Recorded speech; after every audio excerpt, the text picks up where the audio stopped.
Nah, ini untuk contoh pinjaman. Kita membangun sendiri, namun sumber dananya dari pinjaman. Contohnya tanggal 1 Oktober, PT Puri membangun kantor dengan jumlah pengeluaran sebesar 150 juta untuk Oktober, 124 juta untuk November, dan 90 juta untuk Desember, sehingga jumlah pengeluaran jumlah kas yang dikeluarkan untuk membangun kantor jumlahnya 354 juta. Pembiayaan tersebut berasal dari pinjaman dari bank 100 juta dengan bunganya 14% per tahun pada 1 Oktober dan penerbitan obligasi sebesar 300 juta, bunganya itu 12% per tahun, diterbitkan 1 Januari 2014 buat jurnal yang dibutuhkan. Nah, di sini yang pertama kita harus menghitung dulu berapa kira-kira pengeluaran tertimbang yang akan dikeluarkan dari mulai Oktober sampai Desember dengan estimasi pengeluaran per bulannya. Untuk Oktober 140 juta, November 124 juta, dan Desember 90 juta. Nah, untuk periode kapitalisasinya kita lihat jarak dari bulan ke akhir bulan. Berarti kalau untuk Oktober, dari bulan Oktober ke bulan Desember itu ada selang waktu 3 bulan. Sehingga di sini kita tinggal membagi jarak dari Oktober ke Desember itu kan 3 bulan ya, berarti 3/12, sehingga periode kapitalisasinya itu 0,25. Untuk November 2 bulan dari November Desember, 2/12 dapat 0,17, dan untuk Desember 1/12 0,08. Nah, untuk rata tertimbang akumulasi pengeluarannya dengan mengalihkan jumlah pengeluaran per bulan dikalikan dengan periode kapitalisasinya masing-masing, sehingga jumlah rata-rata tertimbangnya sebesar 63.166.667. Nah, itu untuk rata-rata tertimbang yang obligasi. Kita lihat bahwa di obligasi itu tingkat bunganya 12%, sehingga dikalikan dengan kalau kita mengestimasikan rata-rata tertimbang pengeluaran untuk obligasi 63 juta dan untuk pinjaman dari banknya 100 juta, kira-kira berapa bunga yang akan kita bayar dari kedua sumber pinjaman tersebut. Nah, untuk obligasi dikalikan dengan tingkat bunganya 12%, sedangkan untuk pinjaman dari bank dikalikan dengan 14%. Maka pinjaman yang dikapitalisasinya jumlahnya 21.580.000. Nah, bunga ini kan yang harus kita bayar karena kita meminjam dari orang lain. Nah, bunga tersebut kan harus dibayar karena kita ingin membangunnya, sehingga sehingga bunga yang kita keluarkan untuk membangun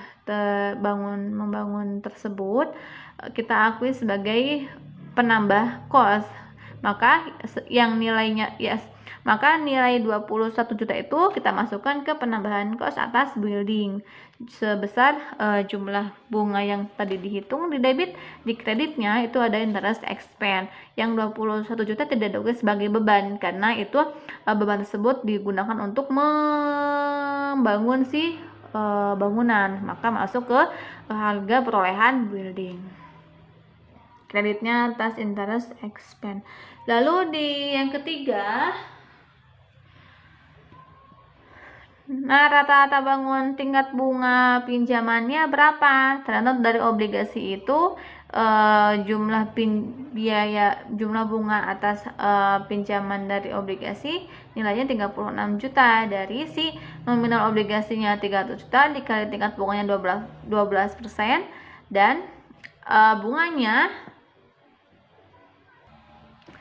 obligasi 12% dan periode bunganya itu satu tahun sekali untuk pembayarannya. Maka untuk biaya pinjaman yang dikapitalisasinya sebesar 36 juta, sedangkan untuk bunga pinjaman dari bank jumlah pinjamannya 1 juta, bunganya 14%, dan si pinjaman tersebut dipinjam per Oktober, sehingga sampai akhir tahun 2015 jangka waktunya 3 bulan, maka 3/12 dapat 0,25. sehingga biaya pinjaman yang dikapitalisasi atas kredit jumlahnya 3.500.000. Maka beban bunga yang harus dibayar itu 39.500.000, sehingga jurnalnya di debit interest expense, di kreditnya cash.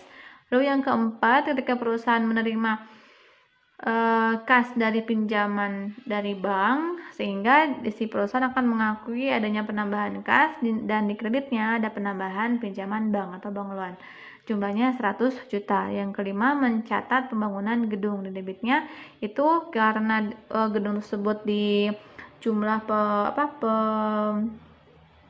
pengeluarannya senilai 140, 124 dan 90 juta, sehingga jumlah harga perolehannya itu sebesar 354 juta di debit, di kreditnya itu cash.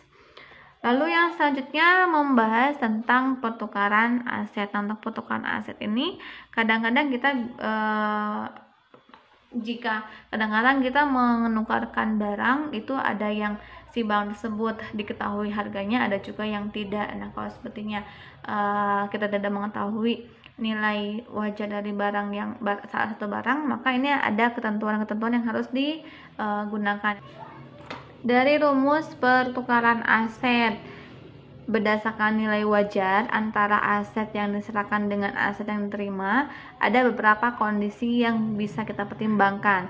Kondisi yang pertama, ketika kita ingin menukar aset yang kita miliki berupa truk lama dengan mobil callback, pas dilihat nilai wajarnya, ternyata dari kedua barang tersebut masing-masing memiliki nilai wajar, truk lama 50 juta dan callback 30 juta, sehingga kita nanti akan mengakui adanya penambahan aset yang si callback tersebut sesuai dengan harga yang diserahkan, yaitu 50 juta sesuai dengan nilai wajar aset yang diserahkan, sehingga dasar pengukurannya nanti kita menggunakan yang aset nilai wajar si truk sebesar 50 juta. Lalu jika nilai wajar truk lama tidak diketahui dan nilai wajar callback diketahui 30 juta, maka sebagai dasar pengukuran pertukaran asetnya kita menggunakan nilai wajar atas aset yang diterima, yaitu callback senilai 30 juta.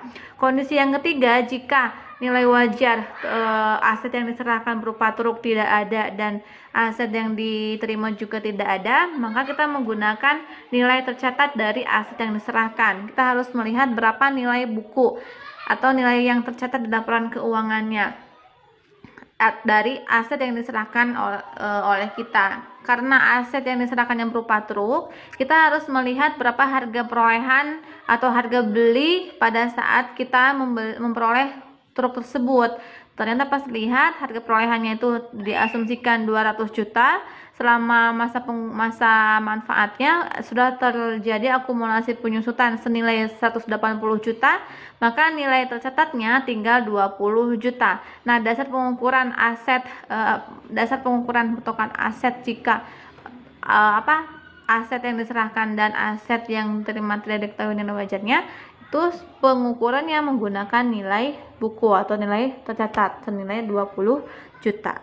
Nah, kalau untuk ini ada beberapa rumus ketika terjadi pertukaran aset antara kita dengan orang lain, itu ada penambahan kas dari orang lain atau penyerahan kas dari kita. Nah, ini rumus-rumus yang bisa kita dijadikan acuan dalam menentukan berapa jumlah harga perolehan aset yang kita tukarkan. Untuk lebih jelasnya kita ke contoh saja.